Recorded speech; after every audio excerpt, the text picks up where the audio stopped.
আসসালামু আলাইকুম। আশা করি তোমরা সবাই আল্লাহর রহমতে ভালো আছো। আজকে আমি আলোচনা করব অ্যাবজর্পশন, অ্যামালগামেশন এবং রিকনস্ট্রাকশন চ্যাপ্টারের একটি ম্যাথ নিয়ে। প্রিভিয়াস ভিডিওতে আমি তোমাদেরকে ম্যাথের রুলসগুলো দেখিয়েছি। আজকে ম্যাথ নিয়ে আলোচনা করব। ফার্স্টে বলেছিলাম এই ম্যাথগুলোতে সবার ফার্স্টে করতে হবে purchase consideration. And purchase consideration আমরা দুইটা মেথডে করতে পারি, একটা হচ্ছে পেমেন্ট মেথড আর একটা হচ্ছে অ্যাসেট মেথড। এখন আমরা কোন মেথডে করব সেটা আমি তোমাদের প্রিভিয়াস ভিডিওতে করে দিয়েছি। যদি কারো প্রবলেম হয় তাহলে হচ্ছে প্রিভিয়াস ভিডিওটা দেখে নিতে পারো। এখন আমরা ম্যাথে চলে যাই। দেখো এই ম্যাথটিতে লেখা আছে two companies carrying on similar business decided to amalgamate. একই ধরনের কোম্পানি, সমজাতীয় কোম্পানি, তারা হচ্ছে একত্রীকরণ করতে যাচ্ছে কোম্পানি। একটা হচ্ছে এ কোম্পানি লিমিটেড আর একটা হচ্ছে বি কোম্পানি লিমিটেড। ঠিক আছে, দেখো এইখানে হচ্ছে তাদের ট্রায়াল ব্যালেন্স দেওয়া আছে, এ পাশে সম্পূর্ণ অ্যাসেটের হিসাব দেওয়া আছে, এ পাশে লাইবিলিটিসের হিসাব দেওয়া আছে। এটা হচ্ছে শুধুমাত্র এ কোম্পানি। দেন এই পাশে দেওয়া আছে বি কোম্পানি অ্যাসেটের হিসাব, আর এই পাশে দেওয়া আছে লাইবিলিটিসের হিসাব। পারচেস কনসিডারেশন করার ক্ষেত্রে আমরা সবসময় হচ্ছে ট্রায়াল ব্যালেন্সের আগে দেখব হচ্ছে অ্যাডজাস্টমেন্টে চলে যাবো। অ্যাডজাস্টমেন্টে কি বলেছে তার উপর ডিপেন্ড করে হচ্ছে আমাদের পারচেস কনসিডারেশন হবে। তাহলে আমরা এখন চলে যাই অ্যাডজাস্টমেন্টে। দেখো আমরা হচ্ছে প্রথমে ট্রায়াল ব্যালেন্সগুলো দেখালাম এ বি লিমিটেড, মানে দুইটা কোম্পানি, একটা হচ্ছে A limited and B limited.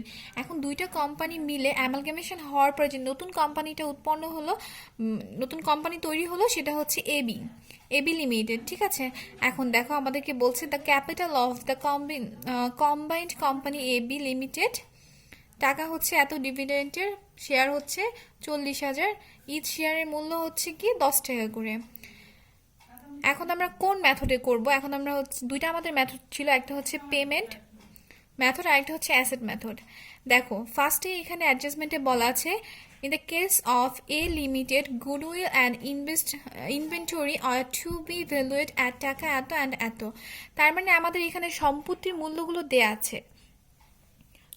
যখন আমাদের এভাবে সম্পত্তির মূল্যগুলো দেয়া থাকবে তখন আমরা অ্যাসেট মেথডে করব।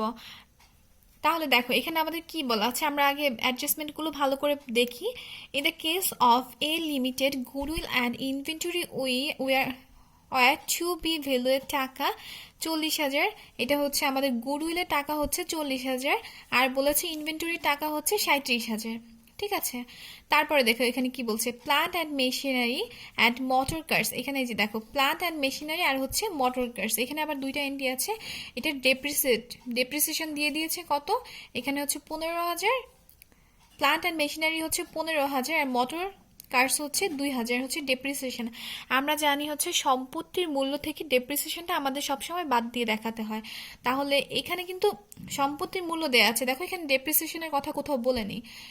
এই গুডউইল আর হচ্ছে ইনভেন্টরির মূল্য হচ্ছে 40,000 আর হচ্ছে ইনভেন্টরির মূল্য হচ্ছে 37,000। আর এই যে plant and machinery and motor কার্সের ডেপ্রিসিয়েশন দেওয়া আছে 15,000 আর 2,000।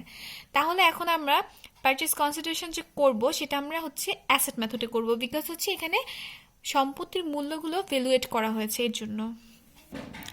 যেহেতু আমাদের কোম্পানি দুইটা, তাহলে আমরা দুইটা কোম্পানির অ্যাসেট মেথড করতে হবে।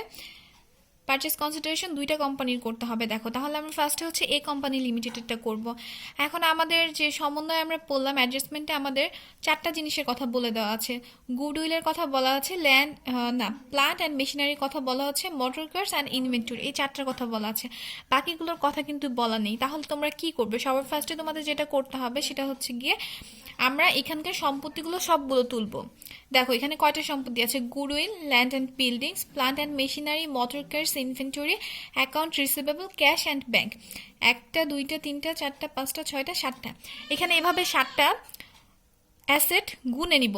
যদি সাতটা থাকে সাতটা নিব, আটটা থাকলে আটটা, পাঁচটা থাকলে পাঁচটা, যে কটা থাকবে সে কটা হচ্ছে আমরা ফার্স্টে চিহ্নিত করব।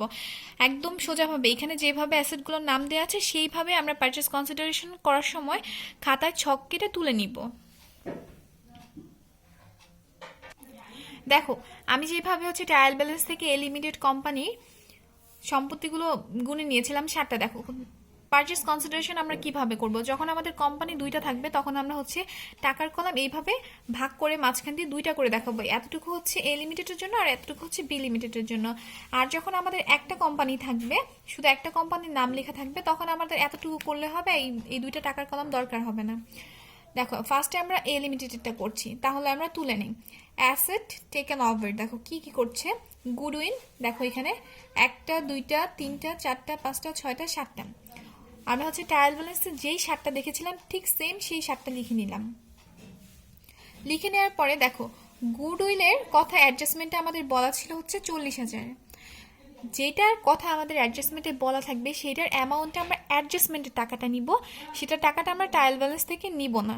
আমি আবারও বলে দিচ্ছি, গুডউইলে আমাদের ট্রায়াল ব্যালেন্সে ছিল 20,000, কিন্তু আমাদের অ্যাডজাস্টমেন্টে বলে দিয়েছিল ভ্যালুয়েট হয়েছে 40,000। যখন আমাদেরকে অ্যাডজাস্টমেন্টে কোনো সম্পত্তির মূল্য বলে দেওয়া হবে তখন আমরা ট্রায়াল ব্যালেন্সের মূল্য না নিয়ে আমরা অ্যাডজাস্টমেন্টের মূল্যটা নিব। ল্যান্ড অ্যান্ড বিল্ডিংয়ের কথা আমাদের অ্যাডজাস্টমেন্টে কিছু বলেনি, তাহলে আমাদের ট্রায়াল ব্যালেন্স 80,000 টাকা ছিল, আমরা সেটাই নিব। প্ল্যান্ট অ্যান্ড মেশিনারি আমাদের ছিল হচ্ছে 55,000 টাকা, আমাদের বলেছিল ডেপ্রিসিয়েশন আছে 15,000 টাকা, তাহলে 55,000 টাকা থেকে, তাহলে এখানে 55,000 টাকা থেকে আমি মাইনাস করেছি 15,000 টাকা, 15,000 মাইনাস করে হয়েছে আমার 40,000।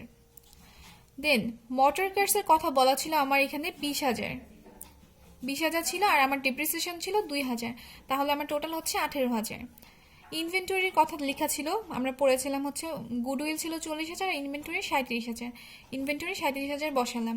অ্যাকাউন্ট রিসিভেবল বলা ছিল 10,000, এটা আমাদের ট্রায়াল ব্যালেন্স, যেহেতু এটা সম্পর্কে আমাদের অ্যাডজাস্টমেন্টে কিছু বলা নেই তাই আমরা ট্রায়াল ব্যালেন্স এটা বসাচ্ছি।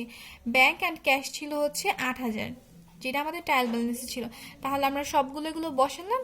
বসিয়ে এই যে আমাদের নিউ যে ভ্যালুয়েট হয়েছে 4টা এন্ট্রি, একটা হচ্ছে গুডউইল, একটা হচ্ছে প্ল্যান্ট অ্যান্ড মোটর কার্স, আর হচ্ছে ইনভেন্টরি। দুইটার হচ্ছে আমাদের ডেপ্রিসিয়েশন ছিল আর দুইটার মূল্য ভ্যালুয়েট হয়েছে, সবগুলো আমরা চেঞ্জ করে আর যেগুলো আমাদের অ্যাডজাস্টমেন্টে বলেনি সেগুলো আমরা ট্রায়াল ব্যালেন্স থেকে নিয়ে দেন ম্যাথের যোগফল বসালাম হচ্ছে 2,33,000। ঠিক আছে, 2,33,000। এখন হচ্ছে অ্যাডজাস্টমেন্টে বি এর কথা কি বলেছে, দেখো B company, in the case B company limited land and building, দেখো এখানে বলা হয়েছে ল্যান্ড অ্যান্ড বিল্ডিং এর কথা was to be taken at হচ্ছে 75,000 টাকা। ঠিক আছে, অ্যান্ড কি বলেছে প্ল্যান্ট অ্যান্ড মেশিনারি, আরেকটা সম্পত্তির কথা বলেছে, প্ল্যান্ট অ্যান্ড মেশিনারি হচ্ছে 45,000 টাকা।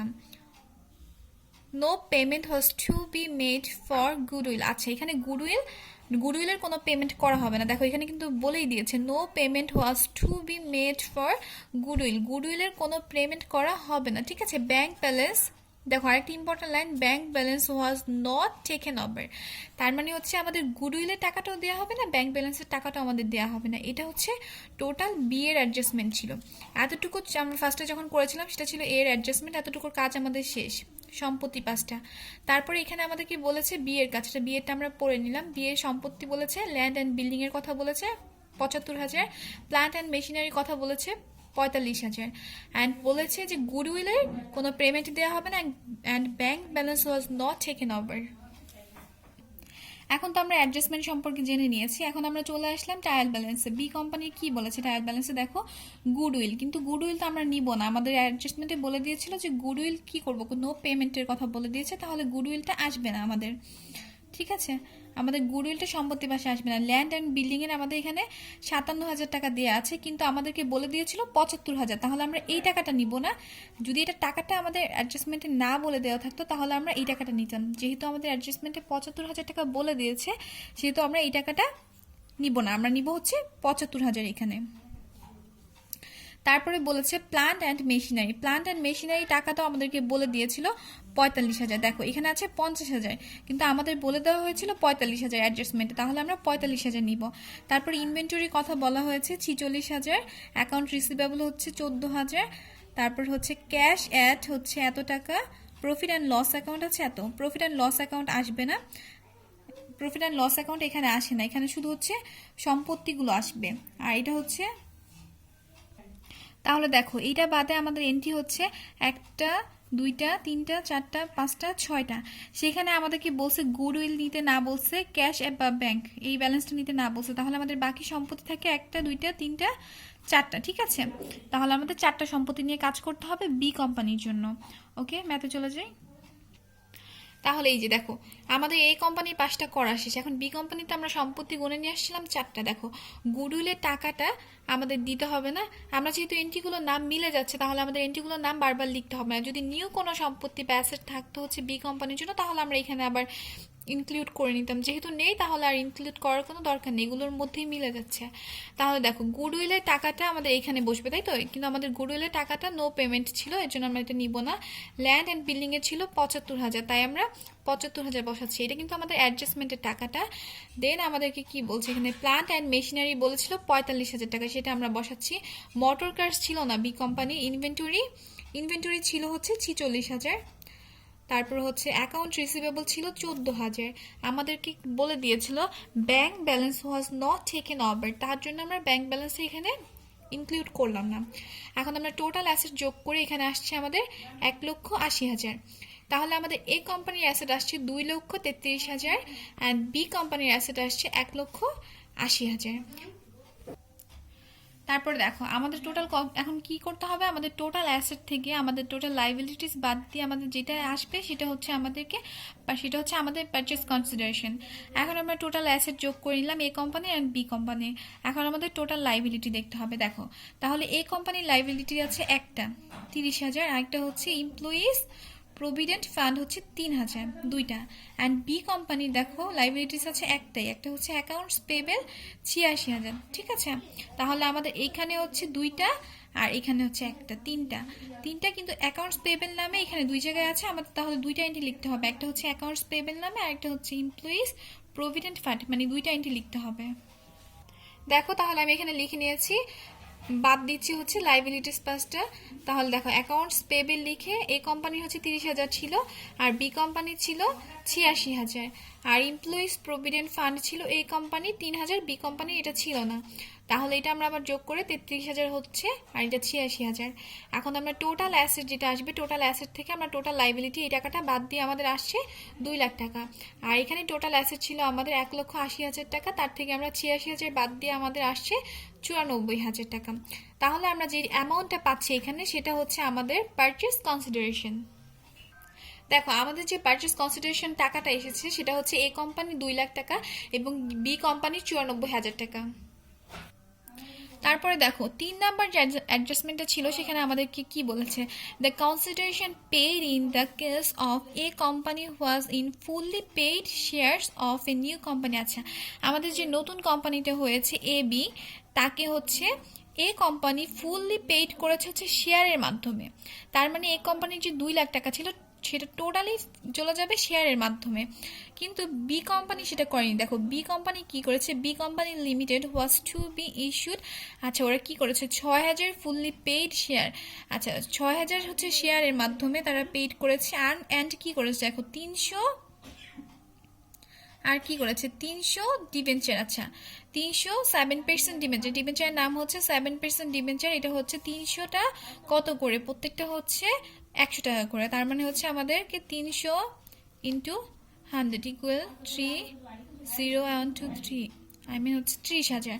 আর এখানে আমাদের শেয়ারের কথা বলছে হচ্ছে, দেখো এখানে আমাদের শেয়ার ছিল কত, শেয়ার ছিল আমাদের 6,000 শেয়ার ছিল। আমাদের শেয়ারের মূল্য আমরা কিভাবে বের করব, দেখো এই যে বি কোম্পানি যে ট্রায়াল ব্যালেন্সটা ছিল, দেখো এখানে লেখা আছে share capital in share of টাকা 10 ইচ, মানে প্রত্যেকটা শেয়ারের দাম হচ্ছে 10 টাকা করে।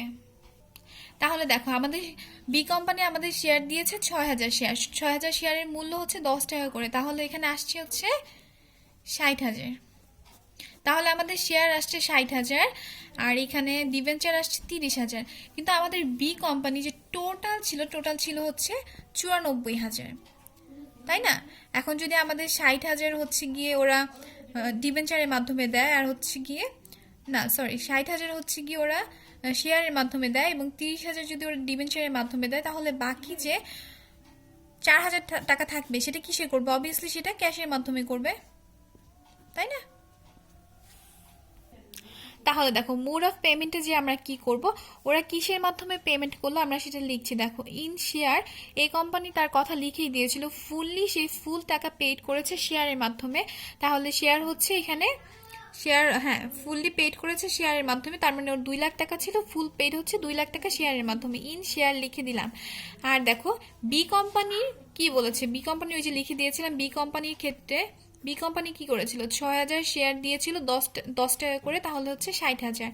আর দেখো ইন 7% ডিবেঞ্চার, কতটা ডিবেঞ্চার বলেছিল, 300টা টাকা হচ্ছে 100 করে, তাহলে ওর হচ্ছে 30,000। আর বাকি যে হচ্ছে দেখো আমাদের টোটাল টাকা ছিল 94,000, তাহলে এখানে আসছে 60,000 আর এখানে আসছে 30,000, আমাদের টোটাল আসছে 90,000। তাহলে আমরা মাইনাস করব কত, 94,000 থেকে মাইনাস করছি আমরা 90,000, তাহলে আমাদের বাকি থাকবে 4,000। যে বাকি 4,000 সেটা আমরা ক্যাশে বসিয়ে দিলাম, তার মানে হচ্ছে বাকি টাকাটা ক্যাশে দিয়ে দিয়েছে। তাহলে এই যে মোড অফ পেমেন্ট আমাদের শেষ হলো। এটাই হচ্ছে পারচেজ কনসিডারেশন করার নিয়ম। আর যখন হচ্ছে আমরা এই ম্যাথগুলো করবে, এই চ্যাপ্টারের ম্যাথগুলো, তখন আমাদের সবার ফার্স্টে হচ্ছে পারচেজ কনসিডারেশন করতে হবে। আমি তোমাদের পারচেজ কনসিডারেশন নিয়ে আরও একটি ক্লাস নিব, যদি প্রবলেম এটা করার পরেও প্রবলেম থাকে তাহলেও সলভ হয়ে যাবে ইনশাল্লাহ। তোমরা ভালো থেকো, সুস্থ থেকো। ওকে, আল্লাহ হাফেজ।